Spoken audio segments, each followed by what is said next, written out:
like I say, Yeah, I competed.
Bye.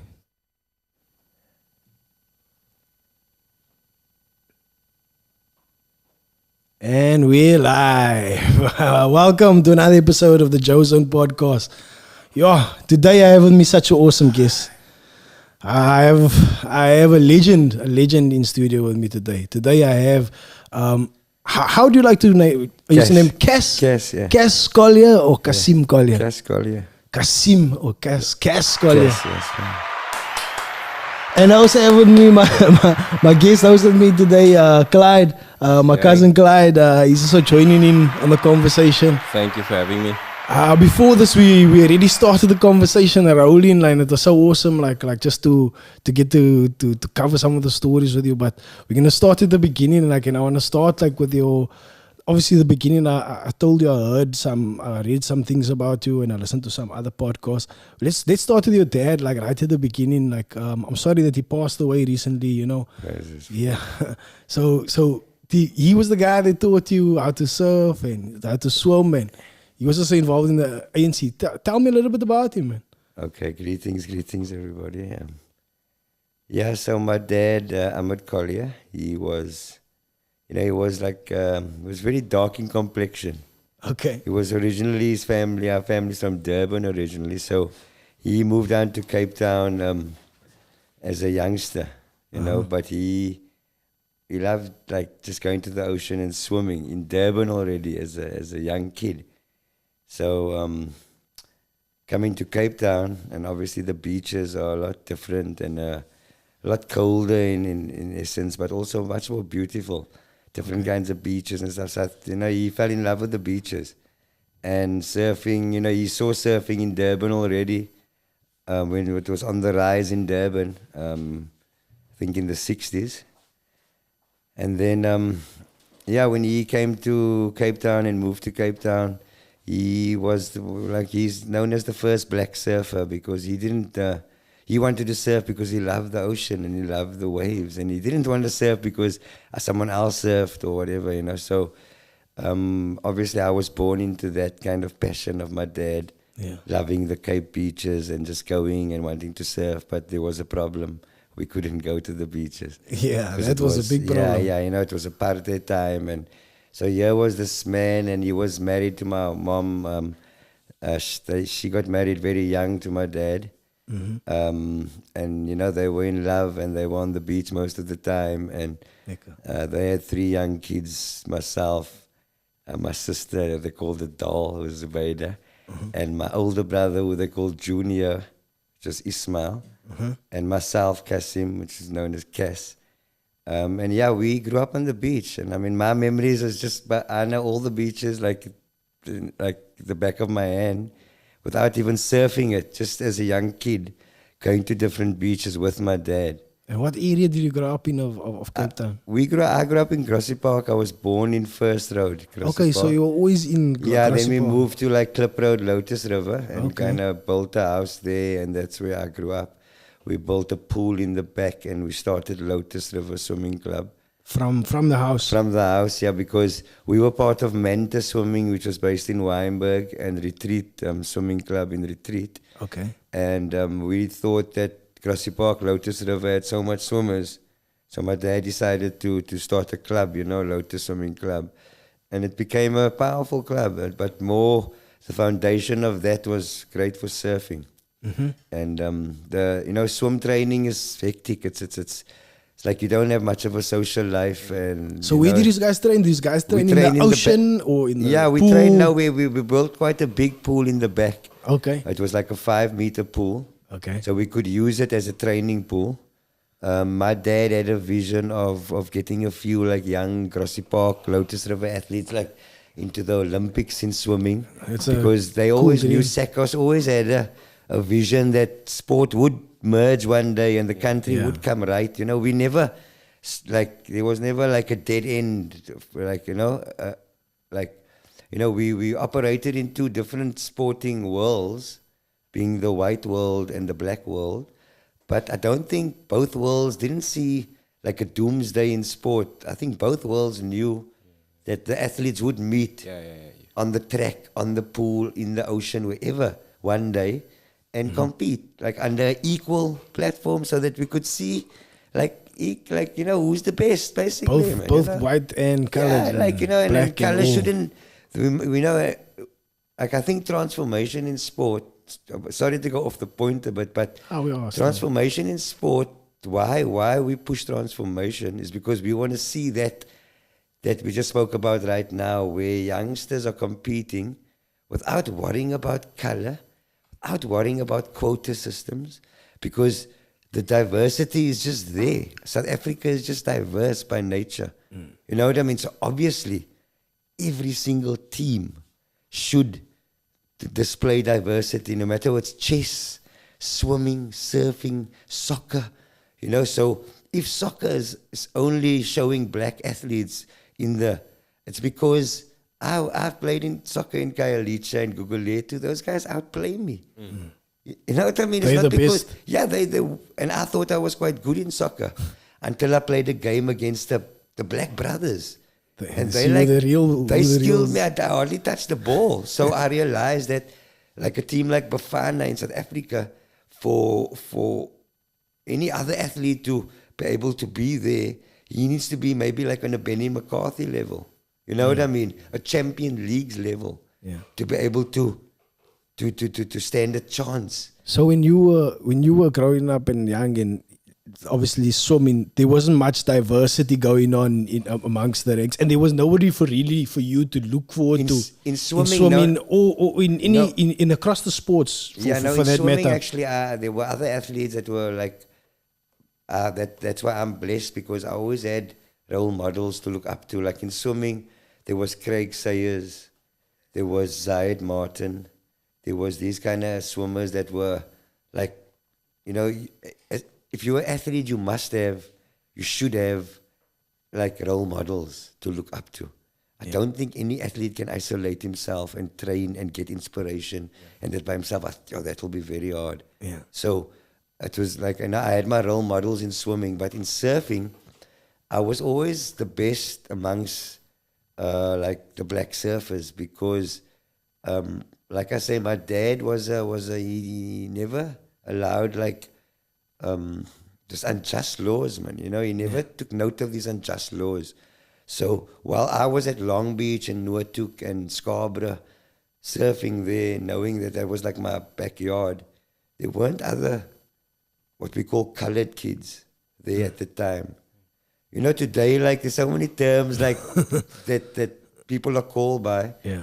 But it's about identifying people, man. So sometimes when I say colored, one of my Khoi brothers, they'll be like, no, you can't say colored because colored is a mixed race. Yeah, it's a mixed race, isn't it? But I said, we just identify the space and the place and things, you know what I mean? Terminology, people take offense to it sometimes, and how we say it. So I grew up also like surfing because there weren't any other black surfers around. So now when I say black, I also include colored. Black, colored, yeah. You know what I mean? Everybody. So anyway, they didn't kind of like know the experience also I was going through in the water, because here's all these white crew. Some are nice, some are not nice. Some are sincere, some are not, some are insincere. And I'm also like a youngster. I'm image orientated. I wasn't a Rasta at the time. I was like a young Cass Collier. Yeah. Was going to go to the club tonight also. In the ocean. You know what I mean? And I was just wanting to like look the part of a surfer and dress the part of the surfer, the billabong clothing. But obviously surfing was the passion. I didn't like take it on because of that, you know what I mean? But that's all part of the picture, you know? And then obviously things changed in the country. And things opened up. And like I say, the consciousness, it was like a slap in the face, I think, for some parents and some people to realize that everybody else was enjoying Cape Town and South Africa and we not, you know? We just stuck in the club. And we just stuck like weekends away with the bros or whatever, you know what I mean? But this family life and, and things to do with the family. And although surfing is quite a selfish sport, because sometimes you can surf for like 3 to 5 hours, and maybe your wife or your girlfriend or other family members is not enjoying it as much as you are. But generally, I mean, having your family on the beach, it's a good thing. There by the ocean, participating, you've got youngsters and they're falling around on the sand, that's fine. But, I'm staying in Lotus River and it's adjacent to Pumlani. And the waste, okay, we don't blame anybody because it's almost like a crazy situation, but we need to get our kids to the beach. You know what I mean? And I understand what you're saying. The poverty. And have more. And if it's golf or if it's whatever, then we need to get our kids to the golf courses. Yeah. But I don't see any young groups of kids at the golf courses like hitting the ball in the holes and stuff. Actually, is it happening? Hildewood, Nantel works for Hildewood, okay. and so Yes, yeah, of course. Emil Janssens, yeah. So there is. But I mean, Heal the Wood always does stuff like that. Yeah. Heal the Wood brought surfers to me for surfing. Yeah. I'm talking about like the golfers and the Yeah. and all these guys that, you know what I mean, that find the time to go play a 2 or 3 hour a day or whatever, man. They need to give back to the community. Yeah, I understand of what you're saying. youngsters. And when they see a group of youngsters on the street corner sniffing glue or whatever, they should actually embark on something different and maybe collect them one day, come together collectively. You know, in Rasta, we have a saying, it's collective security. That's the only way we're going to, that's why this wars and stuff's going on, because there's no collective security. In other words, we're not coming collectively together, talking and sorting it all out collectively, and no one should be left out. But this is what this podcast is about. That's why we're trying to communicate. This is our new forward-thinking way of getting the message out. That's why that's why I talk to people like you and ask you about your story, and then it's hopefully that the kids, because there's the kids out there that you're talking about in the corner. They got the phone on their hand, and on that phone they can get YouTube and they can hear our voices, and hopefully they will be inspired to get the message forward. That's why it's important for us to bring people like you on and hear your story. I'd like to ask you, when was the first time you got involved in like a proper competition, like a pro competition, and how did that go about? Like, because obviously things were like super difficult for you back that time. I never competed in surfing, and like I said, when I did compete on the local front before I left the country, because I had to leave the country to go compete internationally, because I didn't want to compete in South Africa because that was two different bodies. So I was invited to compete to surf in like what you call the white surfing body, which would probably be, I would have probably been the only surfer to be invited and to be part of that organization. So in other words, if I make the team or whatever, I'll be the only surfer of color in the team. So obviously, at that time, my dad was very political. And like you say, he was a member of the ANC. And, there was a lot of principle involved. I think our parents and the four founders of like these liberation organizations to fight the monster that it fought. It was monsters that they fought. It wasn't like a fair fight. So almost definitely was. Yeah, so there was the quality of people was amazing. You know what I mean? And I think the easier it got in life, the quality drops, the easier things get. You know what I mean? So the quality of people now is different. You know what I mean? There's an old saying that goes, hard times make easy men. Easy men make easy times. Easy times. I got it wrong now. I think that, I think But you started like, that one wrong. I started it, I almost had it. I'll email it some other time. So also that's why it goes like that. Yeah, it's a shift. Like, because there's easy times, hard times make hard men. Something like that. Correct. Easy times make make men people softer or things like that. That's why they say, like, back in the day when there was like, whoa, people were more hard and more robust and stuff like that. So when did you like? So you went overseas to compete. You didn't compete over here. Yeah, I never competed on that level against like on a professional level. You had to first go international. Yeah. So you were young. How young were you? Yeah, the political platform. It was like it was very politically charged, though. Everything in sport at that time also. Yeah. Also, if you're South African, then obviously being a professional surfer from South Africa, immediately they think it's a white person. Okay. You know what I mean? So I broke that mold firstly, to be like the first black surfer coming out of South Africa, professional surfer. Yeah. So I went first to the UK and competed in what they call the ASP tour, which is what the Association of I'm familiar with the tour, yeah. How old were you, Cass? I was like 17. Okay. So I had matriculated young, but I went to school at like 5 years old basically. So I matriculated when I was 17, and then I went overseas to compete. So I went to the UK. Yeah. And from the UK, obviously my level of surfing and my level of contest experience was null. You know what I mean? And I was on like mediocre equipment and things like that. back in the day. You didn't have any sponsors. No, I did have sponsors, like Billabong was a very good sponsor. Sharon, the owner of Billabong at the time, she was very supportive of surfing in general, man. Okay. So she supported me, and I had some good support, but my dad and my family were my biggest supporters. And yeah, so going over and traveling and out of my depth and stuff, kind of realizing like losing like probably my first like 4 events, coming like stone lost in the event, Sure. thinking like, no man, flip, I'm not good enough for this, and you know, because I never competed in South Africa, a lot of things went through my mind, you know, and I kind of realized also like how hard it is for people and generally for young athletes, even with a lot of support, to go through like leaving the country and traveling overseas and taking losses and maybe having a good sponsor when you're there, like, you know, maybe like Valpra sponsoring you, but you lose 4 times. Valpra phone you and say, listen, Cass, sorry, we can't go on sponsoring you because you're not winning like Kelly Slater's winning. Yeah, sure. You know? But Kelly Slater doesn't ask for a box of Valpra and a few $100. Yeah. You know what I mean? So surfing also, it's very unfair right now because you have top black surfers and things that are winning events, but then they're winning nothing. And then the industry people say they bankrupt.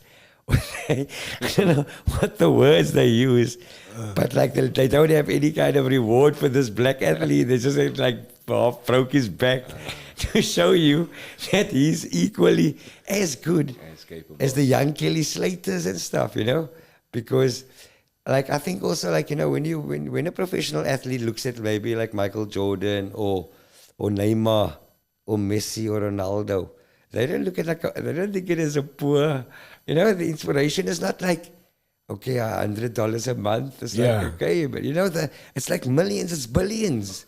The young kids, you know. That's how they see it, Yeah. If I coach young athletes, maybe from Camps Bay, and the dad says, Cass, please help me. I know professional athletes that's fighters, MMA athletes, right, like, and they earn like, you know what I mean, man? Very little money. So how can you tell a young black very surfer little. that just won a contest? There's no money, man. That's But just, I think there's not much money like in a lot of sports in South Africa at the moment, to be honest. Like there's only money in like maybe rugby or cricket, and I don't know what else. Maybe soccer.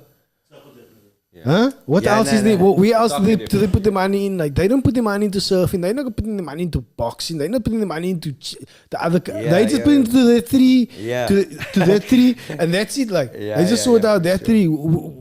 Besides that, I don't know much. Even the if you mention like the private sector, like before that was the Billabong and the private sector was sponsoring you. Now the private sector never get involved in sponsorship. If you look at South Africa, right, as a country, okay, innovative people, tech orientated, sports people, like, you know, entrepreneurs, lots of different guys, diversity. That's why earlier I spoke about diversity. Yeah.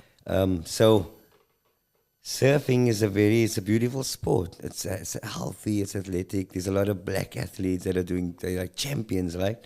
So it's fitting into advertising. It works, you know what I mean? When you use surfing as a mode of advertising, and that, so like any company's built up like that. There's people that go out there, they do research for the company. You know what I mean? They find out, okay, JoeZone's like an awesome podcast guy. We need him for a bigger podcast. Nobody's sponsoring me. No, but I mean, man, I'm just saying, there's people out there in the industry, you know, and surfing is a multi-billion rand, dollar, pound industry. It's just like, it's a leading industry in any country. The offshoot of surfing. The culture. The clothing, the this, the that. Even now, the learn to surf. And everybody wants to learn to surf. All families, all shapes, all sizes. You can't tell anybody they can't go for a walk on the mountain. Or they can't, you know, go take a walk on the beach. Or whatever. So in this time of 2022 and consciousness, taking your family surfing is just like a beautiful like experience. Every family should do it. And it shouldn't be about money. Shouldn't be like, yo, Cass, I haven't come seen you yet because, like, you know, I got like 5 kids and my wife, and we all want to do it. And you told us it's so much, and I calculated it. No, it's not, because it's about coming to the beach. And if money is a scenario which normally is in all families, because we obviously, when you go to Muizenberg, you see rich people having lunch, breakfast, and like supper on the beach in between surfs. You know what I mean? And it's like they do it a lot. So, I can't speak on their behalf, but it's not cheap. You know what I mean? So it's a privileged sport, and I take that, and I agree with that. But there's also like an equal amount of youngsters that are coming from Capricorn and all over, Grassy Park, Lotus, Retreat, Cavda, and they're just ripping it up. And Firewire, a surfboard company a few years ago, they got on board and they sponsored a lot of the best equipment to these kids. Yeah. So these kids' level went up like Lewis Hamilton's. Is it? So now when was this? This is like over the last 2 years. So now when you I know the brand Firewire. Yeah, so now like all the kids got Firewires, right? I'm talking about there's probably like 100 Firewires in the water. And it's like excellent boards. I get to be a Firewire. Yeah, exactly. So while we couldn't get the Firewires because they were like out of our price, so they came into the country at like 15,000 rand a board. They're now around about maybe between like 5 and 10,000. So it's nice for the kids to be on it, and you see the trajectory of their progression just change from like an old broken board that someone kind of brought forward. And the kid like got stuck on the board for like 3 years. We must explain to our guests, maybe our viewers that's not looking, that currently you actually like teaching kids like really still on Muizenberg, am I right? Yeah. Every day you still. I coach from Muizenberg Beach. I work from Lifestyle. If the people out there don't know that you're still working on the beach still today. Yes, it's like I say, it's my surfing is it's a love, man. Yeah. Ocean, and it's the love of the ocean. It's not just surfing. Surfing is part of the oceans, Yeah. And I'm based at Lifestyle Surf Shop. I coach every day. Yeah. So I mean, if any people out there wanna surf or Pull learn into about surfing, Lifestyle for a surf shop. There we go. and you can just ask for Cass. Tell us about your big wave competition. Like that was an awesome journey that you did. That was in 1999. Yes, that's correct. And I remember like picking up a Zigzag magazine. Yeah. You were on the cover of a Zigzag magazine after that. Am I right? Yeah. But tell me about the experience of that big wave competition. That was in Mexico. Yeah, it was in Todos Santos in Mexico in 1999. In February 1999. Sure. What a year. 1999 going into the millennium. Yeah, exactly.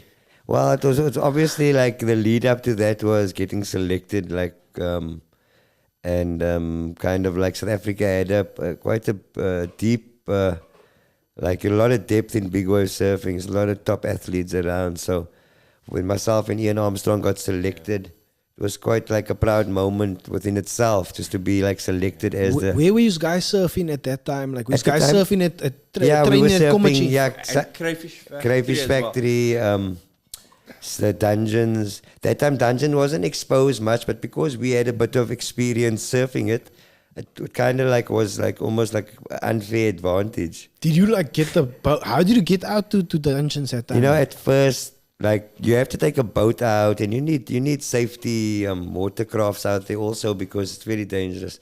But obviously we didn't know that. And I've paddled out. You just paddled out the dungeons. I walked over the mountain and like done all kinds of crazy stuff. I don't know if you've seen the interview with Cass and Ian Armstrong. Their training was ridiculous. Yeah. What was your training like for that? I say the lead up to the World Champs was quite like funny, because we as a South Africans hadn't surfed and competed overseas, because they were like, there was the whole banning of South Africa out of the sport and stuff. So obviously when the country changed, that was all lifted. So we were like the first country, the first team.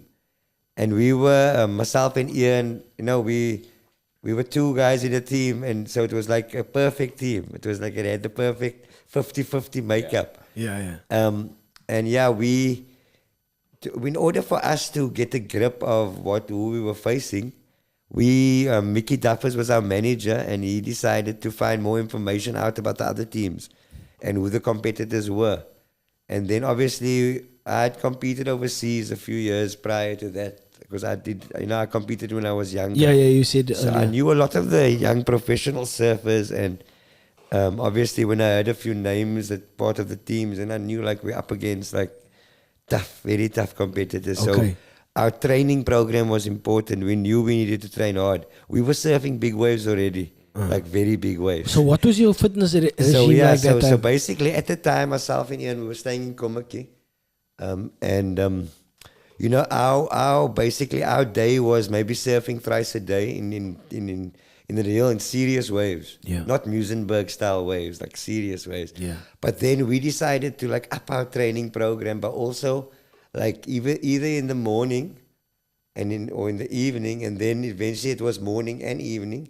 Then we drive to a certain spot there on the mountain, you know, and park our car, our jalopy, right? And then we'd then we take a jog up the mountain. Yeah. And then we had a training program that was based on the surfer Vatia David Poto. So what is that So he training was the program? Tahitian surfer, and him and another surfer, Manodro Lay, they were the two Tahitian surfers going to represent Tahiti. Yeah. So we used his training program that What he is had. it based on? Like Well, body for it was just like calisthenics. it was like it was the press ups, the sit ups, the squats, Okay. the burpees, and all of those normal stuff. Okay. And your diet also. Yeah, but besides that, but now we were doing that at the on the top of the mountain, because we ran up the mountain, like you So know. you do it right on top. And then we right? did it on top of the mountain, and then we then still come down. when we really like got super fit, then we kind of like upped this program, and you know. So when we got to the world champs, these guys didn't know like how fit we were. We were just like we were willing to surf anyway. If you know what I mean? Whether it's 100 foot or 1,000 foot, we were ready. So yeah, at the end of the day, we won the event. Yeah. Because we were just like fitter than the rest. 1999. And yeah, and also Crayfish Factory and Todos Santos, the wave, was very similar. So when people ask me like you know, like what kind of wave do you surf if you're surfing Todos Santos like this? Because I remember the first day of the day the contest was supposed to happen. So the contest was going to happen in the morning because they predict the swell. Yeah, so yeah. they know when it's going to peak, and you know. That's the time when all the swell prediction stuff came in. Okay. They So, check the tides and stuff. Yeah, like that. everything was like predicted. So they were like, okay, we're surfing in the morning. But the afternoon, they said the boat would take the surfers out because there was a lot of surfers that never surfed the wave before, including myself. So I was like, okay, I'm keen, you know, because you got to go out and surf the wave a couple of times. You can't go out for your heat. And you've never surfed the wave Yeah. before. That's like stupid, you know? Yeah, you gotta almost like feel it. Yeah, you got to ocean, get the feel feel wave. of it. Yeah, and I mean, there's so much going through your brain at that time because it's not small And waves. it's big and it's far. Yeah, and it's on a intense. boat ride. Firstly, it's a boat ride, you know. So the afternoon we go, and like everything's according to plan. It's just like they say, it's like 10 foot, 12 foot. So it's a nice size to get like, you know what I mean? You just like, so what happens is it's like everybody's out, it's crowded, and in surfing, it's all about positioning and like you're feeling the ocean. So obviously, like if you steal waves of people, then like you get like a negative kind of vibe in the water, man, you know? Yeah. So it's also about respecting the water. You gotta respect your but you're competing, so you can't be too nice. You know what I mean? So I remember on that afternoon, like I was in a good space, man. I could feel. Good energy. Yeah, I had good. I was feeling fit. A zone. My equipment was feeling good and stuff. So I think ultimately, you know, when athletes perform well, and I mean, I was surfing on a world stage also. I'm representing my country. This is like legit. It's real. Yeah. But the mere fact that you're still calm and you're still not frothing at the mouth and like shaking is a good Composure. sign. Yeah, very good sign. And I think only fitness brings that. That's why I Yes. think a lot of our sporting codes, we lose it, but we don't know why. Why is the team losing it? Because and their why? fitness levels Yeah, are not 'cause at, exactly. at super. Yeah. This is very fundamental, and you can pick it up in many sports. Like Exactly. if your fitness levels is like beyond like the level of others. And I think surfing is also a very intimidating sport because you might think you're fit and you can play soccer well, you can play tennis well, cricket well, you can ride a horse. Your cycling is amazing. You just like can do everything until they give you a surfboard and the wrong information. The board's too small, weights is too tight. Now they tell you, go Swim to the surf. back. Just go surf. Now you can't even make the paddle. You can't hardly get on the board because everything's wrong, but nobody told you. But as you look to the side, you see like youngsters and grannies and everybody paddling past you and like just catching waves. And here you are, like almost like something just like laying in the ocean there. So, you know what I mean? Like I say, it's a very intimidating sport because it also takes your fitness level to the next. You know, I coach every day. I tell the people this is gym. Yeah. Because they're so amazed by the ocean and they're loving it so much. And I say, you know, this could be your gym. Not to take anything away from the gyms out there, you know, but imagine going into the ocean and having a solid workout, sweating it without even know you're sweating. And, you know, when you come out of the ocean, you know, I'm sure you guys know. Like feel refreshed. Not Like, sweaty, You know, you had like a natural bath and shower without, you know, you're not going to wash or you're going maybe to spiritually like clean yourself. You know what I mean? In a good way. Because also, you know, the ocean, you can't take it for yourself, man. You know, the ocean's for everybody. That's also what I love about my experience with teaching. Because now that I teach more than I compete and more than I serve, there's a new love for teaching, you know, that I'm sure like every teacher out there in the whole world, whether they teach maths, whatever, it's because of the love of teaching and being able to pass it on to somebody else and seeing that person, like, you know what I mean, not even realize that they've now learned something so precious or whatever, but just that joy, you know, and like the diversity, like, you know, that's what I'm quite proud of it. With, like, you know, and when I reflect back in pictures, whether it's on my phone, and I'm just flickering through it. that then- seems to be your greatest accomplishment, like teaching the kids like now. Yeah, exactly. That That's what I'm saying. that is all you seem to Yeah, well, gravitate to, like. Yeah, I think that's more just that I'm advertising it more in a sense, like on the social platforms. But back in the day, we didn't have platforms like this to advertise it, you know. So we always did it. More so like with Sea Dogs at Muizenberg, doing the Sea Dog Academy with Faisal Musa I remember them. and Siraj Musa, you know, and Jonathan Roslin, Ian Armstrong. So it was again a diverse group of people of all religions and stuff coming together because they felt in need of going to a contest in Cape Town or just outside Cape Town and feeling unwelcomed.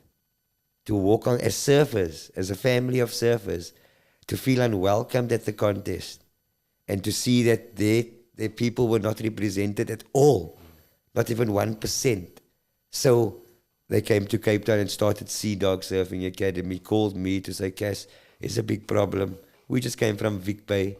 We were at the contest for juniors and it was almost like horrible. It was like a horrible experience. Why? Because there was very No, because there it was was very no, one-sided. Yeah, it Is was it still ju- like that now? It was just one-sided, but it was more the hostility of the people. So, like Cape Town people should ask themselves, man. I mean, we can't drive. Is that still going on today? Yeah, that's what I'm trying to say now. Like now in 2022 February, we can't still be driving to Sea Point for an ice cream at Milky Lane, or you know what I mean, or taking a drive like to Muizenberg to park on the beach and watch the surfers surf. That time's past, man. You know what I mean? We need our families and our children to participate. And we need to go for healthy walks out all over and take our kids to Table Mountain and to Lion's Head and to the 12 Apostles and to show them the biblical spiritual meaning of this place where we live. Because we live in a place called Zion, you know? Spoken about in holy scriptures and people sing about it. A beautiful place. Yeah, it's a beautiful place where the mountain and the river meet and the ocean, the mountain and the ocean meet. Now, and I we have coach that. I coach Cape at Town. Muizenberg and then I'm on the mountain. Yeah. I go surf Lindadno and I'm on the mountain. So I'm surfing waves here on the mountain. And these beaches are on the mountain. It's sacred beaches. And it's a place of our forefathers where we were born. You know, and people also have an idea like that like we as brown people come from black and white. Now that's a misconception. because brown people are the first indigenous people, and black people are a darker shade of brown because of the sun, and white people are a lighter shade of brown. So brown is actually the black that we refer to when we say black. You see, we don't refer to it as a color. You see, we refer to it more as a consciousness of people. You know, because black was tortured and black was enslaved. Whether it was brown black, cream black, black black, silver black, yellow black, it was black, you know. So we got to also respect that and honor it by bringing it up and you know, and lifting it up to its rightful place. Yeah, equal. The terminology is difficult though, because how do we differentiate it when you say, like, even you had it said earlier that the black. I'm talking about everybody all now. the And terms. sometimes, and you said colored. The people are beautiful, man. So we got to see ourselves as beautiful, because also, like Ethiopia, okay, it's got a place now. Coffee. It's not the word coffee. It's not coffee. That's the English word. Coffee comes from a place in Ethiopia, the origin of coffee. It's Ethiopia, a place called Kafar. Now look at the word Kafar. So Now, K word. Yeah, so you call it the K word, but it's a beautiful word. You see, it comes from Ethiopia. So black origin and brown Khoi people and Sarki Batman, these are beautiful people, but they've been brought out to be ugly in the West and in the whole Babylon world. Depicted to be ugly.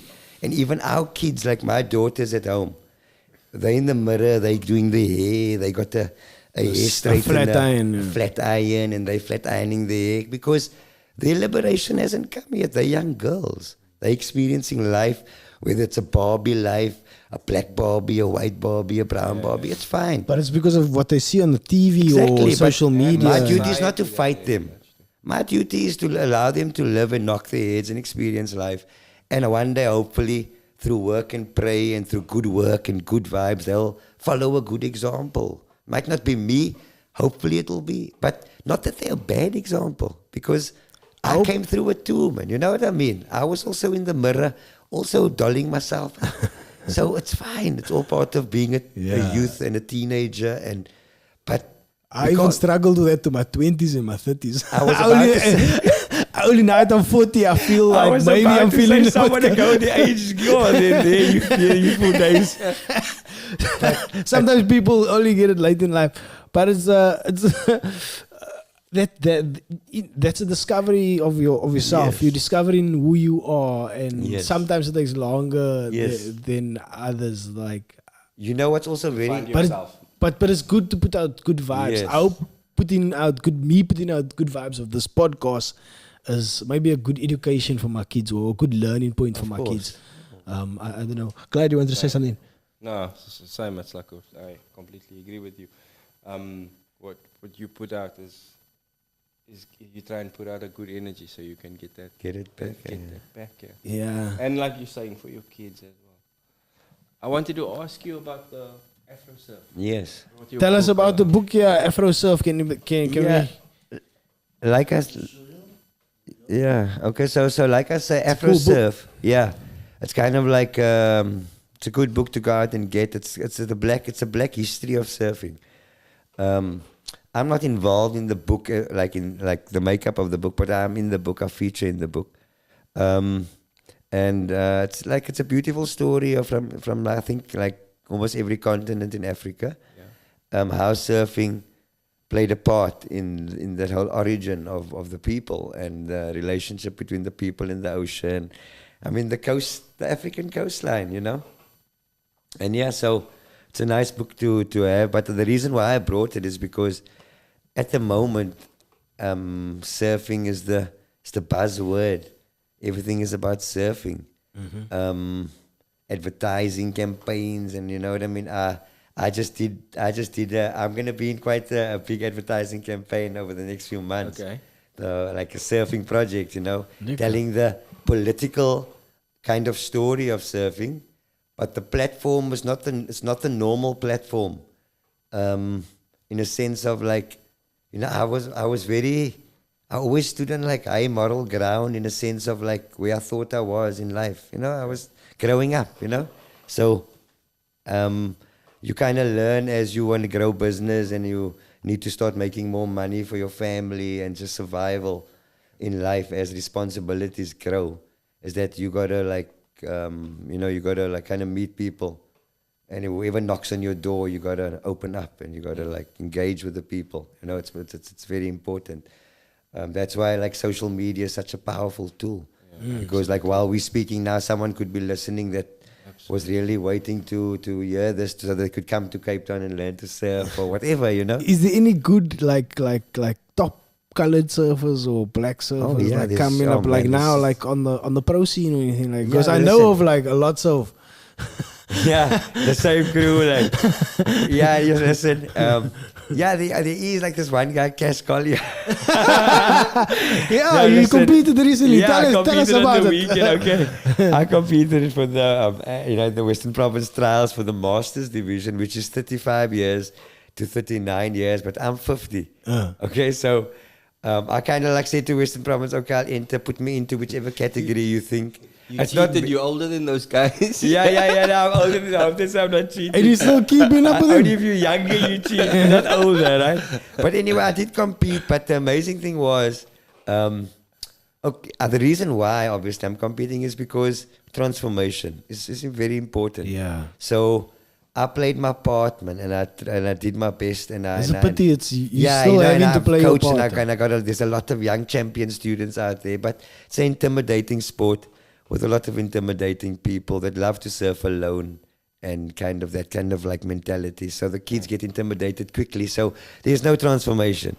So I'm like at 50 competing with my son Elijah, who's also competing with me, which was nice. And I got a team of young surfers that I'm also like bringing to the table.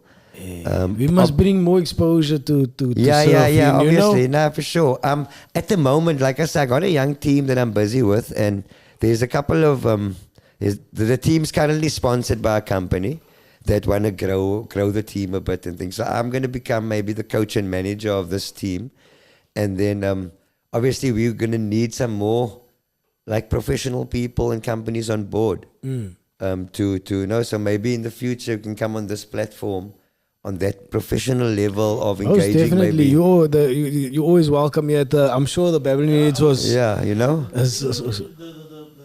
Because obviously, remember the lack of transformation and diversity, and our kids taking it further, is also the lack of them being able to acquire the various equipment they need and resource they need and training they need. And like myself as a coach, I'm great, I'm the best, but they need other coaches and they need professional surfers and world champions and that. If you want to make a champion, you gotta like engage him and let him kind of experience much more than that, because he might not attain that high goals, but then at least he's still going to become a champion. But you know, we can't set the goals low, and then our kids don't achieve things, and then we just like say, okay, nice try, kind of thing. You know what I mean? We need like to bring our kids to the front, because I mean, look how healthy and fit, and you know, our blood and our bloodline and Cape Town and the environment we in. Yeah, it's so beautiful, man. We don't have dirty air and reasons why. That's right what you're saying. We need to get them on the beaches, our families on the beaches. I mean, is where we grew up, like, right, Clyde? Exactly. Even when you talked about the crayfish factory, we know that because that's where we grew up, and essentially, and now it's like you were saying, and now Also, people is like, I don't know, maybe it's because of COVID. Yeah, no, listen. COVID has now made people also want to stay inside more, Listen, and like, there was even a time where the beach was closed. Yeah, exactly. And I mean, then you realized how important it was to you, you know? Yeah. Because then also you had the surfers who became gangsters. You know, it was a chance for them also to become gangsters for a while, you know? So they were like running around Komaki, like ducking the police. stealing. With a surfboard and a wetsuit, like, you know? So there was also, you know, that's the humorous side of it, but there was also a serious side of it, because as a surfer, I felt quite offended, because they made some statements about like, okay, now they know what apartheid feels like, because like the police were telling them on the beach, like, go home. You know what I mean? certain surfers said Yeah, that. go home, like, you know, now they were like, yo, the police is like chasing For us. what, the 21-day ban on the ocean? Yeah, you won't come onto the beach. And like, okay, maybe they got put in the van, like at the back of the I van. remember that there was the people. Yeah, so like there was a picture like in the newspaper of like a white surfer at the back of a van. So like the whole world just like, you know, even the stock market went down and stuff. So I think like, you know, like it showed you the exclusiveness and the eliteness of it. But in the same breath, I don't blame any surfer that feels that this beautiful wave at the back of his house in Scarborough or in Komaki belongs to him. I would probably think it belongs to me too. You know what I mean? If I Yeah, it live belongs there, to us all, man. and my dad paid, I don't know how much million or $100 or whatever for the house. But at the end of the day, you know, like myself, I've told my kids, I got 4 teenagers and a granddaughter. So I've told my kids, listen, like, go buy the property back. Go work hard. Go fight it out there. Go attain the highest things you can. And go. And if you feel for a property, because my son went to J-Bay with me a while ago.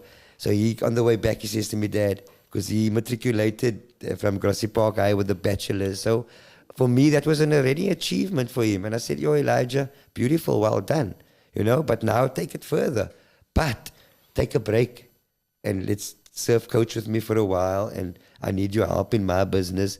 I feel it will be helpful for you also, you right?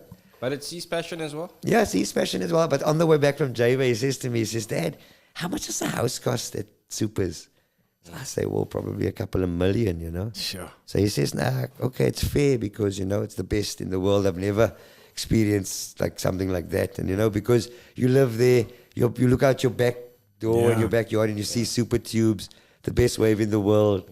But most of the houses there at Supers or the input is like second houses, like. Oh, yeah, exactly, man. That's why I say, Holiday houses. Holiday houses like second. you know, South Africa needs to realize that if they don't share, it will be taken away from them. Also, like, you know, we need to be like friendly to everybody and treat that's everybody true. equally. You know, we can't still have people like what you call maids and you're still dropping them like on the corner of the road kind of thing and they're getting a lift from there and they stay far away in Khayelitsha somewhere and they work for you for years and years and you have never been to their house. So it's about people and the empathy and the compassion of people, man. But you know what I think now is there is a bigger majority of good, compassionate people. So we mustn't like we be joking, we kid like this. Like, Yes. But what I think like we just joking and kidding like to all the guests. I think there's a bigger makeup of good people of course. than bad. But that bad bunch just put the sour. And I don't even think it's bad, man. Like I say, you know, at the It's end of not the day, bad. we can't blame anybody for the actions people create or make. Like, there's a war going on, so you're going to get people that support Russia. You're going to get people that support Ukraine. It's just going to be, because now they voted, so 100 and odd countries voted against, and 40 odd countries abstained. And South Africa was including, they abstained. For what is this now? This is like in this war on making a decision on where Russia. Yeah, like this was really a it's not a confusing one, but it seems like Putin's a very, very bad guy, like from all the reports and stuff like that. Yeah, but I mean, we were so caught. I don't know what media feeds us. Like I don't know if sometimes the media is just painting. Just making Putin out to make this look the super bad guy, or if he really is the bad guy. I think Putin needs to come to Musenberg. I don't think he needs to chill a bit, man. Oh, listen. If He needs anybody's to got chill, Putin's man. number, please, lifestyle sales shop. He doesn't even have to book. You'll He feel needs so to much He chill. can better. just like- come and just say, Cass Collier surfing. And I think the war will end. First lessons on Cass. Yeah, for sure. So yeah, man, it's terrible for that to come to that, you know what I mean? I think as a Rasta person, I believe in like peaceful negotiations is important. People have opinions, people have perspectives. But if we sit around the table and we discuss things and action speaks louder than words, obviously. So Conversation is so important. yeah, you know what I mean? So we talk about it, and then I'm going to say, okay, guys, I could teach you guys to surf, you know? And then at the end of the day, tomorrow morning when it's surf time and there's waves, you guys are going to be like, okay, where's the wetsuits? Where's the surfboards? Let's do it. So it's about that, about setting our goals high, but being realistic in life, you know? And like I'm in Lotus 9 in Pumlani, and I see a need for us as surfers to come together and create, like we did in the past, Weinberg Surf Club and Two Ocean Surf Club. There's so little like clubs like and that like in now the you mall. got Hout Bay, and they got a beautiful indigenous community. So you need a Hout Bay Surf Club, and whether you got one surfer in it or two, we can grow it. Yeah. And it Is will there be good a- waves out in Hout Bay? Oh yeah, there's this. You know, you got Llandudno Beach. Okay, but that is not in. It's not in Hout Bay, but Hout Bay doesn't have, you know, because it's a harbour there. It's So no obviously, real. you know, wherever there's a harbour, they've done studies, the swell doesn't come in there. So when there's a It's not real harbour, swell. there's not really swell. So like Cork Bay Harbour and all these harbours, they kind of like But protect right off like Cork Bay, there's like what's it, Danger Beach or something? Yeah, like yeah, that? exactly. So also the harbours and the buildings create now also new waves and new kind of. So earlier I also wanted to say, if your family go to the beach for surfing, obviously not everybody's gonna like it. So some might see the lifesavers there and be interested. Others see the fishermen guys and they're intrigued by the fishermen guys, because we can't belittle the fishermen. You know, the subsistence fisherman there, just with his boat and his few fish, because you know we can't. There's set less goals. fish in the ocean now. Yeah, you know, we need to set goals for our kids, but Chinese it all is taking can't be our fish. lawyers and doctors and professors and all these like things. What about like our forefathers and our great grandfathers? There's a sad thing about, even if you talk about the Hout Bay and the fishermen there, because the Chinese have depleted our oceans, there is less fish for the fishermen in Hout Bay to fish and feed their families and stuff like that. Right. This is something that the government has done to South Africa. So the ANC government has sold us out like a while back. They sold our fishing rights off to the Chinese. You will see the Chinese trawlers off South Africa, like in some spaces. You know, I don't of think Hout Bay, yeah, of you know, Hermanus, and they deplete the ocean. And they Yeah, for and sure. the Hout Bay, the community there is so in a bad situation because of that. Yeah, you know, I wouldn't say that the ANC. I don't know if it's the ANC, but the Yeah, government. no, what they just continued the policies that were in existence. Okay. Because it was beneficial for the tycoons and the ministers and all that people from the previous government. Because remember, this fishing and the setups of these industries were done by the apartheid government, because they own the INJs. It stands for something. It's names of people, man. So we know we don't want to use the symbols. There's names to the symbols. So basically, it was like, listen, here's a winning formula of driving an AMG Merc and an M3 and a this and a that and having a couple of houses. Like you say, Yeah. the house is only a holiday You say house. what was happening just got carried on, like Exactly, in a you know different what I way, mean? and Yeah, like exactly. more stealing. And Exactly. it was always happening, but it was just done in a different done undercover. Yeah, so that's why I say, when you coach a young kid in a sport, in a code of sport, and you pass on a love and a passion for that kid, then you're actually opening up a massive world for that kid, whether it's golf, surfing, rugby, cricket, whatever sport, because you like unleashing you're unleashing something in this kid that you don't know where it's going to go. Yeah. You know, it's not about money. It's not about Tiger Woods or Lewis Hamilton, because in South Africa, there's very few Tiger Woods and Lewis Hamiltons. Do you believe sport is like the key to for the changing- human soul? Of course, most To definitely. change in the human. I think one of the most powerful things Mandela said was, sport has the power to change a nation. You know what I mean? For the better. And that's why he used rugby. Because also a lot of people don't know that Nelson Mandela he got a lot of training in Ethiopia. When I say a lot, I don't mean he was in Ethiopia a lot. But he spent a certain time in Ethiopia, and he got personal training from His Majesty.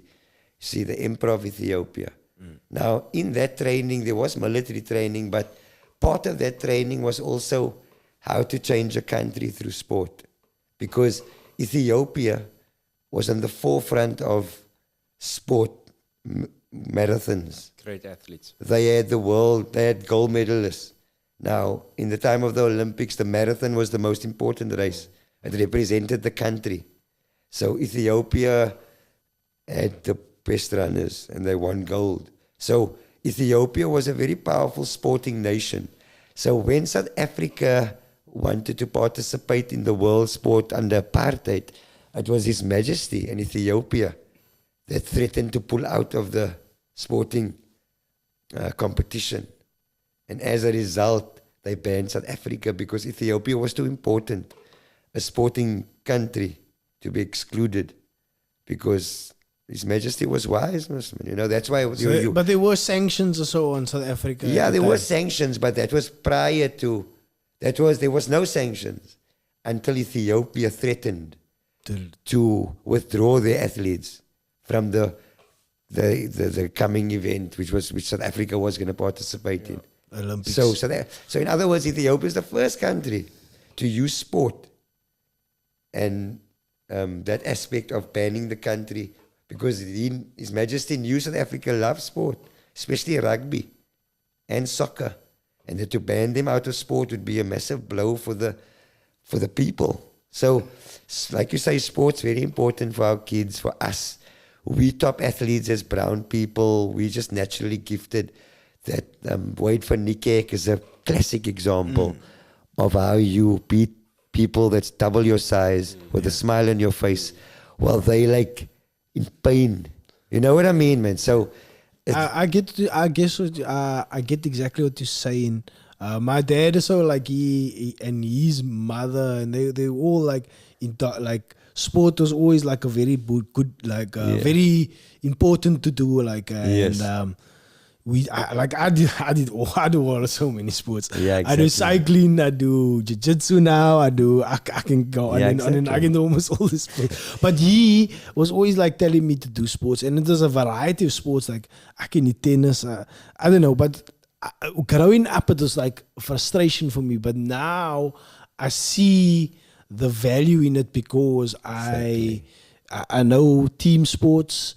I mean, we all played soccer here. and also your body for a also, team you sport. see, your body. You see, if your dad didn't persist, how would my body? yeah, then your physicalness, because Yeah. sport is spiritual. And it helped in my mind Exactly. So because it's like a sort of like a release, and I use it still now as a release. that's why. as That's a mental why, release. Yeah, that's why I think athletes coming from a destitute background have more passion to win, because they know that they Do you need think that's this. why they excel Yeah, more? they need this. You so hear that like so while the so coach, many times. So while the coach might say, no, it's impossible for Cash to run 10 seconds. The coach don't know. Cash don't want to go back to Pumlani. Yeah, Cash want to go because to you're from the America. destitute background. Cash want to go What's to going on America now. in Like, your head? if I run 9.5, I'm going to America. Now in the ghetto, that's almost like, bro, I'm running 8.5. But in America, they use that in as the NFL players. All the NFL players are like from destitute backgrounds. They're You from know? poor backgrounds, and now they like that's the one way for them to become multimillionaires. I recently saw a movie called The Game Changer. Have you watched the movie Nah, I called The haven't Game seen it. Changer? Okay, so The Game Changer is about, it's a black production. I think Lewis Hamilton and a couple of the top athletes, they produced it. So it's about them being plant-based athletes. You see, in other words, they only eat plant-based food. Okay, I know. So- I think I'm familiar with Yeah, this. so Game basically, Changers. they were winning, and it's all the top athletes in the world. And They then, went strictly vegan. Yeah, then they obviously, Yeah. and Plant-based. then you win, but you just want to do better. So then they heard of this plant-based guy that just like it's just too good to be true. And there we go. So they basically go deep into the plant-based food, and how these athletes just went from where they were to just like untouchable levels of Because of sport, plant-based. because of plant-based food, and the whole concept of you need meat and you need all of this. These guys that were pumping iron, I heard so they about put that. them all on plant-based, and they just got bigger and stronger. So it's often like it's like in sport. Like you go to the beach, the waves are big.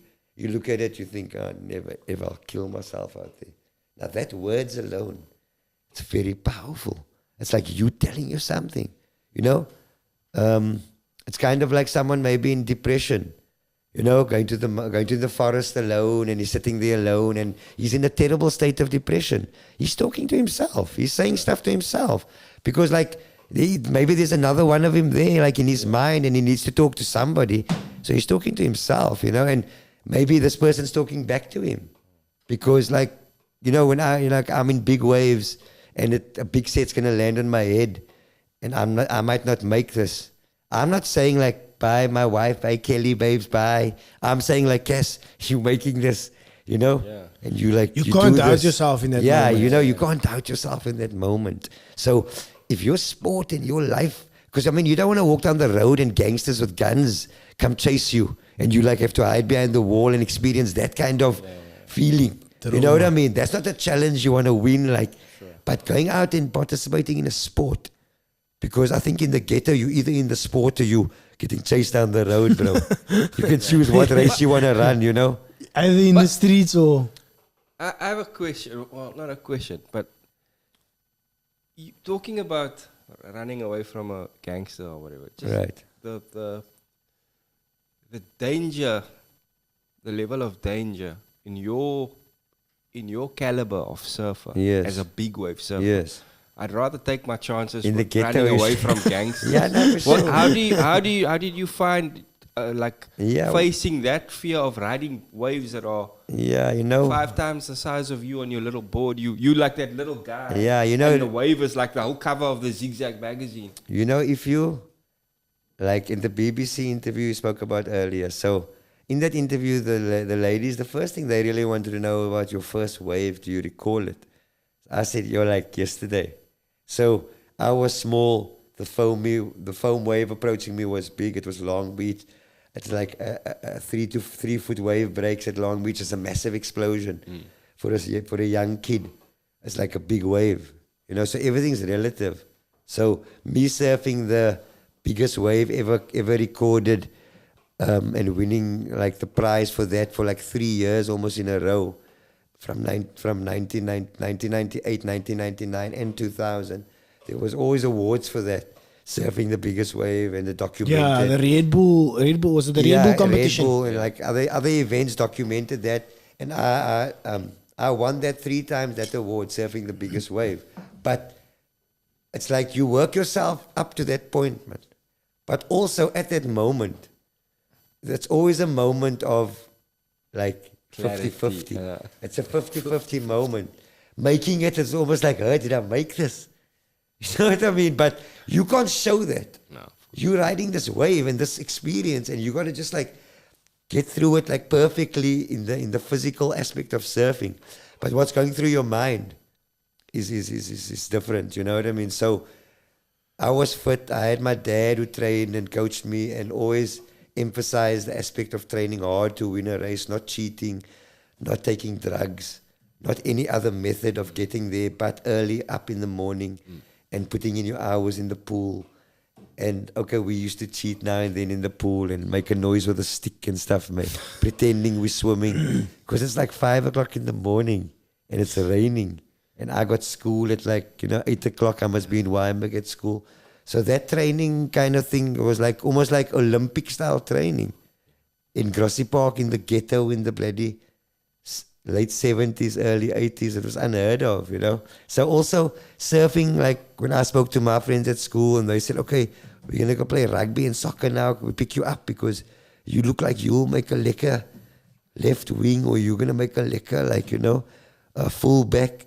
I'm just like, nah, I can't play. You surf. They're like, why not? Like, are you a muffy or what? Like, like in a sense, I'm like, no, I'm just not allowed to. Because my dad will come moor me, sorry to swear, but my dad was very kind of obsessed with me swimming and surfing and not taking on any other sport. Yeah. So I didn't play any soccer and any rugby, any tennis. I was not allowed to do PT at school. And obviously everybody had to do that, but my dad came and did the necessary stuff. And so because you were so prepared, you hardly felt fear when you were going into those exactly, moments. so I could swim. I was swimming for SACOS and I was a very strong swimmer. Strong swimmer. So, you know, so when you look at me, like there, that image there, I'm flying in a wave there. That's the Sentinel. That's a contest.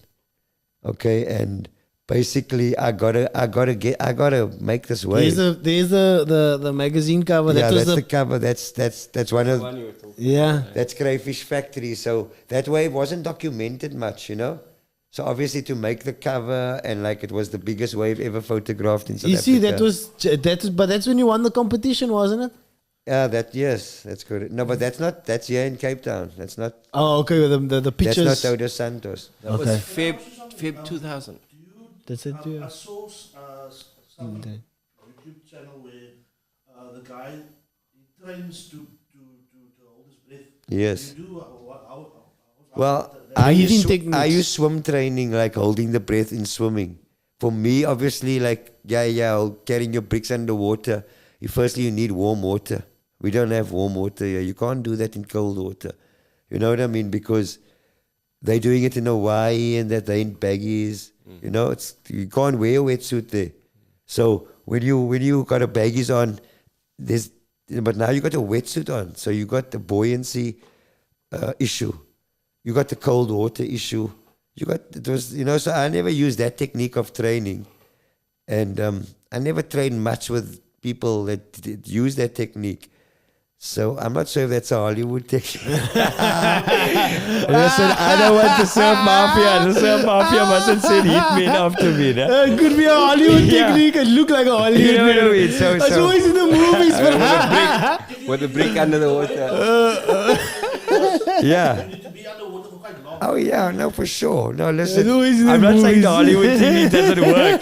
It could work, but I've never seen like real life surfers do it's that. true. But anyway, like swimming, listen, swim training, holding your breath would be a best way to train for that, because you swim freestyle or you swim butterfly, breaststroke, then you just hold your breath like as long as you can.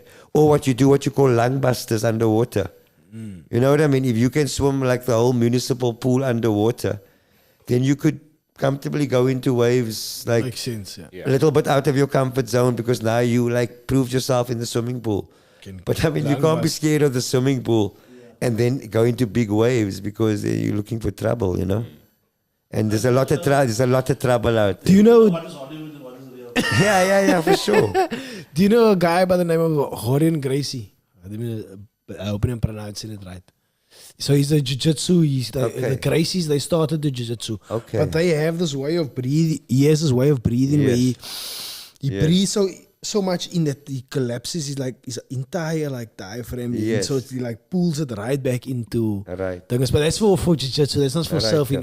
yeah, But he just like does this to if you're in like uncomfortable positions. Anyway, that's got nothing to do with besides the I teach, my method of teaching is called breath to power.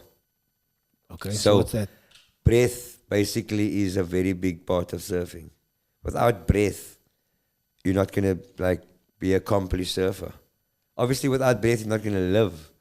But breath is needed to execute your maneuvers. Breath needed to catch your wave.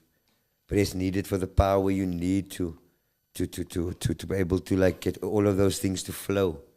You know, you don't want to be a jerky surfer and you come surf, everybody's laughing at you. Like, you invent some kind of new style of surfing. You think you're looking like, like Kelly Slater, I don't know. But when you watch a video of it, it looks like, Must you be smooth when you surf? it's basically the ocean's got a rhythm to it. The waves move. Waves are smooth. yeah. A wave don't go. Yeah. A wave just flows. Everything is So flowy in the if in the smoothing ocean. is Water. flowing, then surfing is smooth. Exactly. You can be stiff. Or You can't be stiff, no way. Also, mostly when guys come for lessons with me and they haven't surfed before and they're aggressive and they're Ride big, the wave. yeah, and they're big and that, and they kind of got they set on their hard ways of doing things. Now they struggle, because doing it on land and we do the demo and they just like, they're like surf like professionals. But soon as you hit the water, everything changes.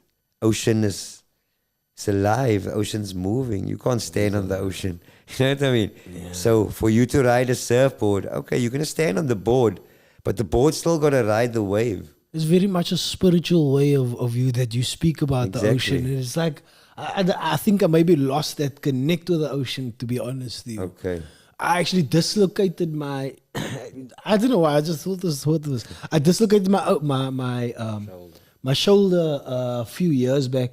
And I haven't been, since then, I haven't been swimming that much in the ocean. Okay. I've been swimming more in pools and stuff like that. And I feel, when you now speaking about the ocean, I think I maybe lost that disconnect Yeah, with the for ocean. sure. Maybe I should reconnect to the ocean. It's interesting. It's just a very passionate yeah. way that you speak about the ocean. Like I It's coach very every day, I interesting. surf every day, and I was competing. So obviously, you take a knock, I broke my finger, and it's a rough sport, it's a tough sport. It's not a soft sport, So when my shoulders are sore and I go through different injuries, so you do a bit of yoga on the beach, you stretch. It's important for the body. You learn about that. But when you actually go in the water and surf, you tend to forget about all of those pains. So for someone that's suffering from some arthritis or some this or some that, the ocean has a way of taking you out of that frame of mind and out of that pain. And not that it's any miracle, but the mere fact that you're coming out of that zone that you're in, whether it's a comfort zone or whether it's not a comfort zone. So the ocean can be it's a healer either way. You know what I mean? Whether it's going to be knock you around and you're going to be gasping for air, or you ride a wave and you make a total success of it. It doesn't matter, because everybody learns in their own stride and in their own way. And you know what I mean? Some kids walk at 7 months, others walk at 9 months, some walk at 12 months. know We mustn't look exactly. at the kid as a backward kid because he's walking at 12 months. It doesn't work like that. Have you ever heard where you can take you can take almost like the sensibilities of one thing and apply it to another? Exactly. So like when you speaking now, like you're telling me about the ocean and it's a flow and it's like a thing is, I transfer that to conversation and the flow of conversation. And Exactly. even the flow of this conversation. Yeah. Maybe in the beginning of this conversation, I wanted to flow one way, Right. but you navigated it, and now we've reached a point where it's just flowing. Yeah, exactly. Yeah, I call it the zone. Exactly. Some people call it a flow state in jiu-jitsu. exactly. In comedy, when I do stand-up comedy, it's like a rhythm like to it. Exactly. I think that's an interesting type of thing that happens, like when you're surfing, you're in like a Yeah, you go into it's a state of meditation, really. In state essence. of meditation. Yeah. Because you see the positions of surfing and how you're standing and the breath and all of that. It's actually like yoga or like Tai Chi and all of these indigenous It's all kind of part of art, like one type of. dealing with the ocean and clean air. So obviously the cleanest air is the air right there where we are. It's not on the rock, nor is it far out. It's where the two meet, the coastline and the ocean meet, and the waves are formed. So often when I teach at the beach, and so the person's there, they're learning. So they're all about just like how they're going to ride this wave. They've seen it, they watch videos, people tell them how. But there's a greater ocean there. There's a bigger picture there than just you, your feet, and the board. Because that's where you're looking, and that's just like your surfing is right there. But if you actually breathe and lift up your head to the greater ocean, out Look at there, the whole and picture. think about all the other people far away that's connected to you by this ocean, and so many people riding waves. In the same way, you're going to ride a wave, because a wave's created from a far place of a source of energy. And then that wave's traveling like over many oceans to come to you. And now you're riding this wave, obsessed about yourself and how you're going to do it. Now, most times people don't ride waves. They struggle, they fall, because they're just so obsessed about this moment and this thing that's happening right here at their feet. They can hardly look up. So I teach you about the greater picture of Living in the moment. of you taking all of this energy and this whole ocean's energy and harnessing it It's a good analogy for what's going on now in life. Like, it's like people, it's like not living in the moment. They're taking photos and they're everywhere else. You know what I mean? They're not present in that effect. And that is, I guess, that's how You you know, reach that state of medication in that moment. Surfing's gonna play a big part of the metaverse. It's the metaverse.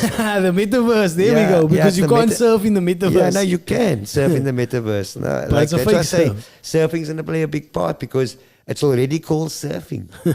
So like we in because surfing is a sport not everybody can do like in real life in the what we call the universe or the universe. But in the metaverse, everybody can surf. You know what I mean? Because it's all about a computer game. You know what I mean?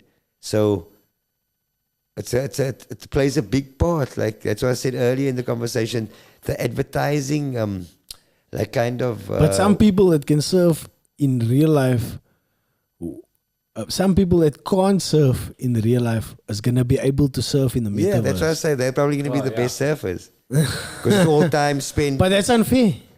Yeah, but Because you must sometimes you must apply yourself to something, and you must fall and try again and fall Yeah, and for try sure. again and fall. And if it's almost like given to you easily, is that right? That's not right. But Is that I a think- good way? I think technology is important. You know what I mean? On the earth, you're not going to be able to stop technology. Technology and modernization. I agree with you. Yeah. Yeah, modernization is important. You know what I mean? But obviously, there's a balance to it. Personally, like I'm competing now, I'm aiming to go to the SA Champs. So obviously, when you compete on that level, there's certain things you have to think about, according to protocol now of the whole world. You see, there's new protocols that they put in place. Sure. But where I am in my life now, I'm quite happy to be where I am. And obviously, I'll give my best that I can to support my family, my community, my people. But I can only do so much. And I'm not prepared to change or to eat a hamburger because you tell me I must eat a hamburger, otherwise I can't Most come to the definitely. party. You know what I mean? Or I must take a drug, otherwise I can't be part of the crew. Or whatever, you know. As a Rasta person, I work with the youth, but I never, bring the religious aspect of our culture or the physical aspect of our culture into the coaching.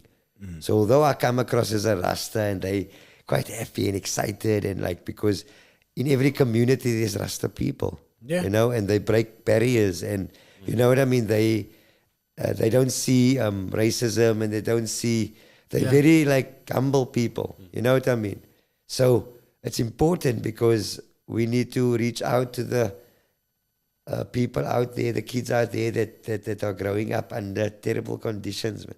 Not only our poor kids in terrible communities, poor, without food, without any opportunity, but also rich kids out there that are going through hell and then being like tormented by their culture and their family and their things forced on them. You know what I mean? Because So much people with anxiety and mental. exactly, you know. I mean, this trauma thing out now, there. this So young maybe- artist that took his life. Yeah. Although I Rick, didn't follow his music, his name was very catchy. Rick, yeah. Yeah, and it seemed to be like in such a good space. Yeah. And He was a good person. Yeah, and you know, you'd never imagine, you know. And then when I reflect on it, there was also family members of mine, and like whether it was distant family or close family, that also took their life. Yeah. You know, and that maybe day when they were there and I was here, and they wanted to talk and I was too busy.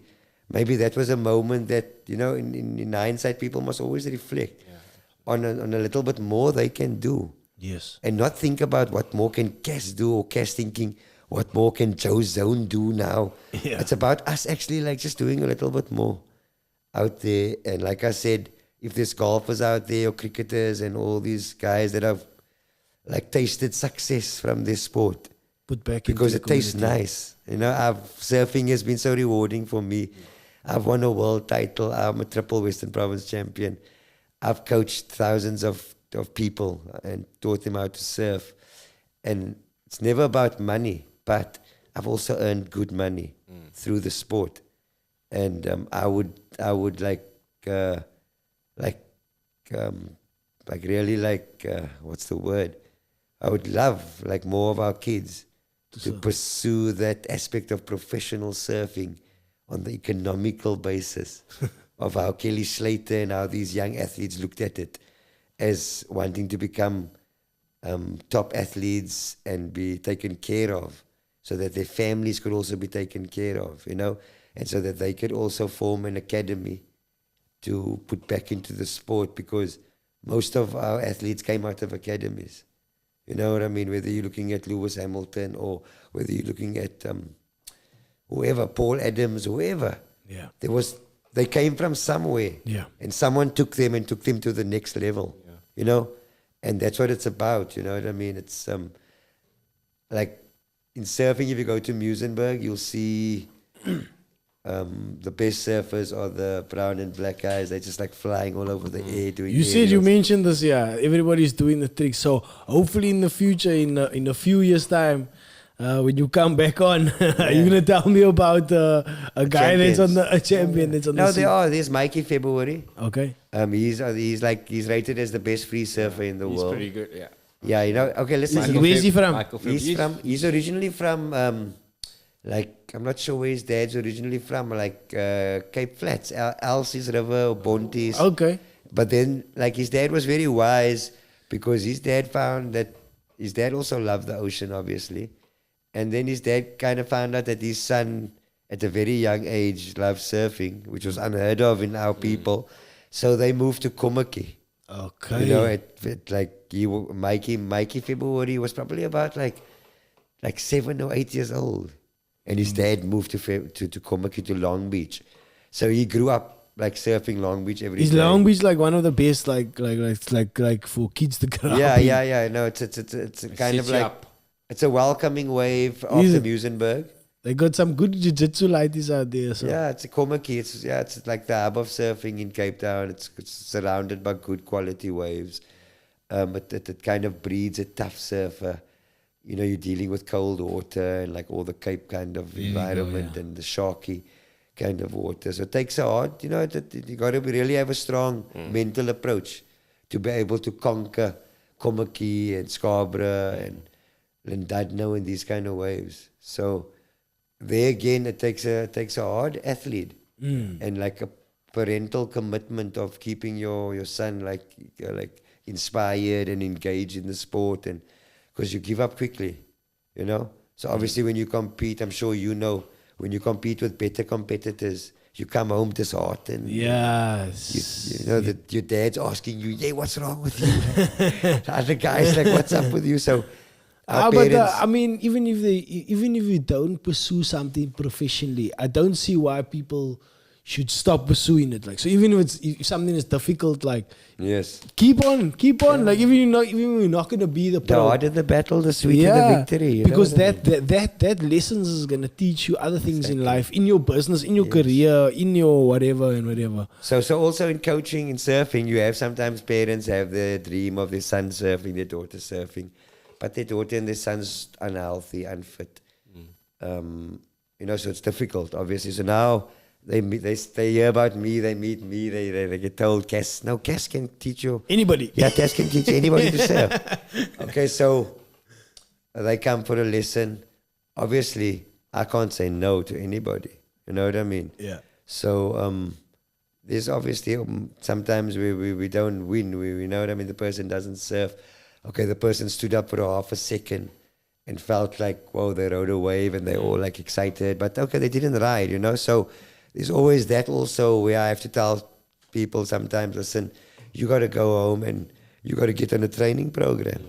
And you got to do 5 press-ups, 5 sit-ups, and 5 squats every That's day. the truth, like that's Yeah, that's you being honest to them, like, and some people need to Every hear the day, and honesty. then you come see me in 2 weeks, and then you're gonna have to show me this exercises that I'm asking you to do. Then we have hope.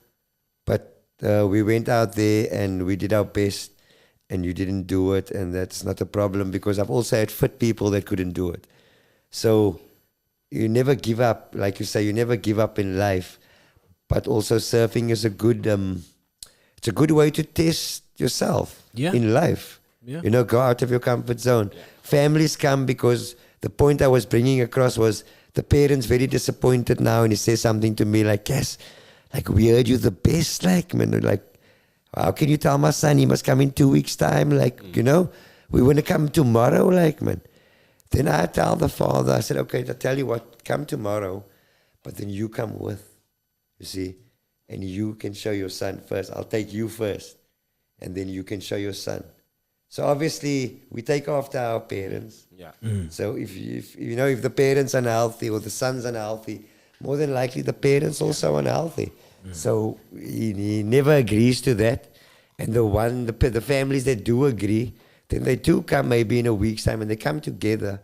And then the father has a different perspective of what he wants and he needs his son to do. And then it's easier for me also to be able to say, okay, you know, now you need to book a course with me. And we need to work on the fitness and that.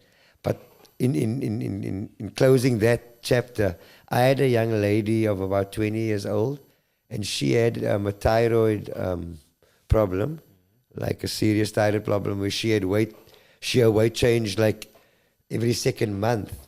And with the weight change came the mood swings and stuff. Sure. So she could surf in her childhood days, before they came to find out she had a thyroid kind of problem. So she wasn't like that. Yeah, she was like fine. Okay. It came late, like she was 15 or 16. I think she went through some emotional things as a young girl, you know. So they came to me, the family, and because she had a surfing experience and she looked like she could do it, I planted the seed in the family's mind, like, not she a can do problem. it. Like, I can get this lady up, no problem. So we got delayed a bit, and when I saw her a few months later, it was she had changed a bit, you know what I mean? And I was like, okay, no problem. But harder we to work worked with. for probably about 6 months. Of she came like once every 2 weeks, if not once a week, once every 2 weeks. It took 6 months for her to get up and ride. Was she committed though? She was committed, and She did it for the right reason. she worked hard to get to that point. She knew she couldn't get there in the first week, in the second week, in the fourth week, in the 10th week, because she had this condition. And surfing became her, like, her parents were like just blown away when she rode eventually. And we never gave up, and you know, and they never gave up. They never even brought her to get up and ride. They brought her because the fitness conditioning was so good for her. There was always a hope of her riding, but it was kind of like far away. And eventually, one when day- she got up, she probably cried or I something promise like you, that. it was probably one of the best like feelings for myself. Yeah. And she's still with me, and she hasn't been coming for a while. Maybe she's listening, or but like it was so good for her in her life and in that condition that she's in. So I would strongly suggest to families out there that have kids with whatever ailment they got, take them to the nearest ocean. If you can't swim yourself, because remember, don't take your kids into the ocean if you can't swim. Yeah. That's like suicide. You know what I mean? So engage with lifesavers, engage with that kind of people that need young kids to come learn about swimming and life saving. Engage with surf schools, That's a surf dope shops. message, man. Yeah, that is a good don't go to message, the yeah. beach and say things like, the surf shop's so expensive. Boards are 10,000 and lessons are 500. Go into the surf shops and explain your situation. You know, that you have a big family. You know, if you can't come to me at Musenberg and ask for Cass, then you go to the surf shop wherever you are and explain to them your situation. You'd love to take your family surfing. You have a big family. You could pay for 1 or 2, and the 3 or 4 or whoever else could just shadow. They have wetsuits, they have surfboards, they are supported by Lotto. They have been given and sponsored these pieces of equipment because they have put proposals out to Lotto, and they get their funding through telling Lotto and these various organizations that they have development schools and academies and bodies that come, and families that need the equipment and ask for the equipment, and they give the equipment freely. That's good to know, man. Yeah, you know, Yeah, so- we must tell this information needs to be get put out there. Needs to Exactly, be put out you there. know what I mean? Actually, So not advertised like you said. Yeah. yeah, so Lotto funds surfing, and I mean Lotto is our money and everybody's money. That's, you know, it's the people's money. So you fund surfing, you know. So if you playing Lotto out there, you fund surfing. So take I your do. kids and participate in the sport, and also the surf shops and the wealthy people, which are one group of people in South Africa that own all the surf shops. It's 100% owned, you know. So, I mean, I don't want to mention who they are. Everybody knows, because you just need to go into the surf shop, ask who the owner is, and you'll see, you know. So we need ownership of surf shops and surf academies and board brands and wetsuit brands. And so all the kids out there, it's not, you don't just have to be a surfer to be a Kelly Slater or a Cass Collier. You can be a brand ambassador. You can create a new baggies. You can create a new headgear for surfing. I think I must make more new apparel myself. Yeah, you know, you can create a surfboard that's more biodegradable and more like, you know what I mean? Because the products that they use in the ocean, it's terrible plastic orientated products. So there's a lot of room for other things that I think our kids, they're gifted in these ways of healing the environment and stuff, because it's just in us. You know what I mean? So also, there's so much litter on the beach. Surely there's some kids out there that can brainstorm how we could, like, you know what I mean, access there's more. There's a lot of international stuff like that, but you're right. Our local kids have got to the. They got the ideas, man. You know what I mean. And we need that, and then that's part of development of sport, is engaging kids about their mind and their ideas and their thoughts and what they want to do. So although we bring them, I'm a Rasta and I'm bringing you to surf, I respect your point of view and your jiu-jitsu and your, because I would like to suggest that if you do have a sport and we are partnering, then next week the jiu-jitsu guys, and you know what I mean, so the surfers, you know, and then we could have a champion jiu-jitsu guy that was born out of the surfing academy. You know what I mean? Yeah, I like your ideas and where you're going to, and this is a dope book and these awesome stories. We're running. Our time is gone. Our time is coming, gone. But sorry, the book. Surf. Check it out. Afro Yeah, surf. so Afro actually, surf. I'll give you a quick, just a 1 minute. The book Afro Surf, right? If you know the musician Yuma Sakela, Yeah. his son is behind that book. Okay, he created. Because his son felt that there was no representation of black history of surfing. And wherever so he it's like went, he's tried to catalog wherever he it. went, he got a cold shoulder because he's a black guy wanting to go surf. And he didn't tell me that I can just relate to it. You know what I mean? Because I was always in the shadows of my dad, and he experienced the same thing. So Salma Sakela is his name. So he's behind that book, Afro Surf, and there's a clothing label that they've started that's behind the whole book. You know, so it's beautiful to see that black history, that black story. And like I say, it's like the buzzword, and it's beautiful, you know? There's no degrading of anybody anymore in sport. We can't, because our athletes are diverse. And in every field of sport, there will be a champion of a different color and a different race and a different economic background. And there will never be there's never a set, like, kind of a person that's going to be the champion. You know what I mean? The champion is just the one that feels and has the most passion for it, trains the hardest, and supported, most importantly. There we go. It's a buzzword. Supported as well, because that's also key to get where you want to. You know what I mean? To get. Thank you for your time, and you've been an awesome guest. Like, the stories can go so much on. I'm sure you can tell us so much more. And your passion for teaching surfing is astounding. I can really see it. Like that's all you want to talk about. It's like really. Yeah. It's a really nice to see. In closing, I just want to say, like I said, I stay in Lotus, and I was born in Lotus, so it's like a place that I love, you know, and. I know a lot of families, and I see a lot of families that are very powerful people in sport and in business within our communities. You know, entrepreneurs of all kinds, shapes and sizes. But as I'm going to start a surfing club in Lotus River, I think it's important that our people come together and support each other and bring their kids on that kind of social aspect. Because sport's not just about the winner and the champion. You know, sport's actually about the platform that the kids can come under, and the boyfriends and the girlfriends and the friends and the all that kind of bonds that they're going to build for the future and breaking the color barriers. And we must stop just like brown kids with brown kids and black kids with black kids and white kids with white kids.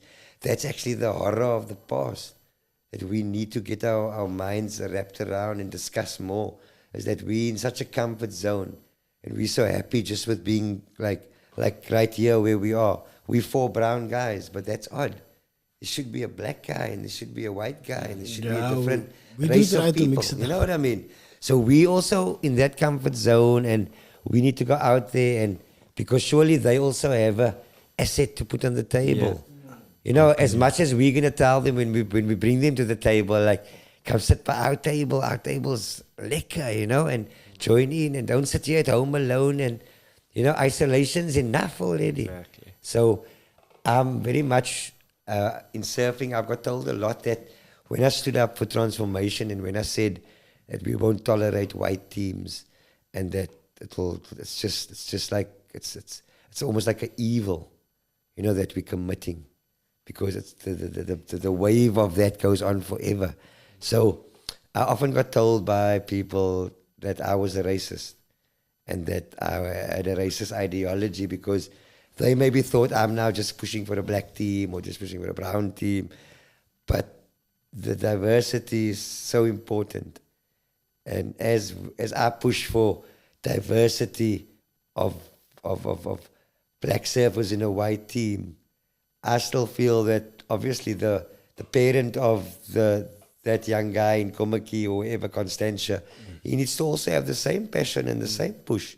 Yeah. And say, well, if Cass is pushing for 50% of that, then we'll push for the 50% of our kids. And so an equilibrium gets reached, man. Yes. So Not just one side. Yeah, when we shout for transformation, we're just shouting for the equilibrium. Maybe we must change the word transformation to equilibrium. There we go. You know what I mean? And then there'll be more Imbalance to a acceptance. balance. Yeah, more acceptance from people feeling threatened Yes, by the word transformation, you know. So I agree with you. you know, it lies with the families and parents and with us. As I'm a father of 4 teenagers, Sure. and I never saw myself as a father of 4 teenagers. I saw myself always as a young kid just wanting to go surf. So, when I shout for my oldest Elijah, because when he says he's going to go surf for an hour, that means 3 hours. So I just laugh. But when it comes to 3.5 hours and he's still in the water, then I'm at Musenberg Beach shouting for him to come in, like smoke coming out of my ears. Then someone at the back laughs and says, "Yo, I remember your dad shouting for you when you were like saying, just one more wave, you know." So it's all about that. It's all about, you know, you sacrificing your time, your importance on the earth. For your And kids. obviously you can't do that if you're in a 9-to-5 kind of situation. And I think lockdown kind of taught us also that this 9-to-5 might not work. Doesn't It might work for not be the everybody. solution to everybody's like problems. And I think like even things like this that we're doing, it gets born out of like difficult scenarios, you know. You know, I read a beautiful thing the other day where it said that it was like a religious story this lady was telling on a Christian platform. And she said, you know, people talk about the enemy, almost like the enemy is a bad person. But if you actually look at the enemy, it's the enemy that teaches you about prayer.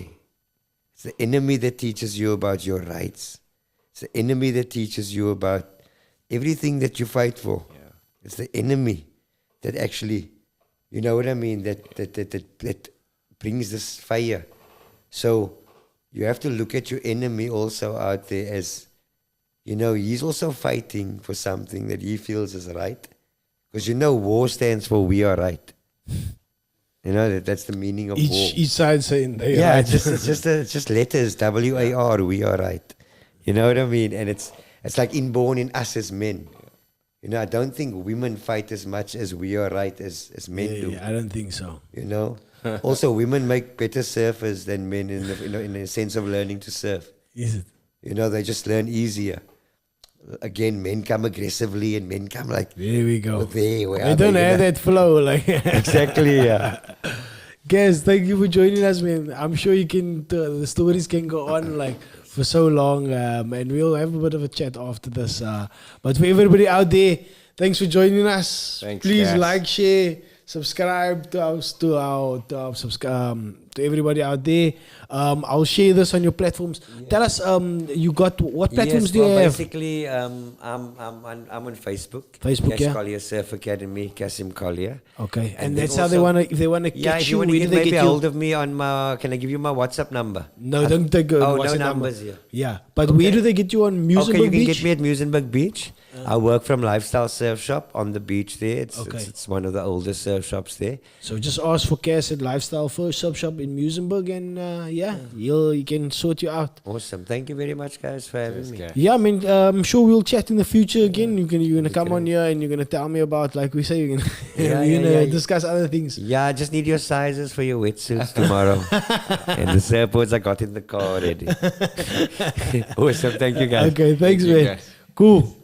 We out.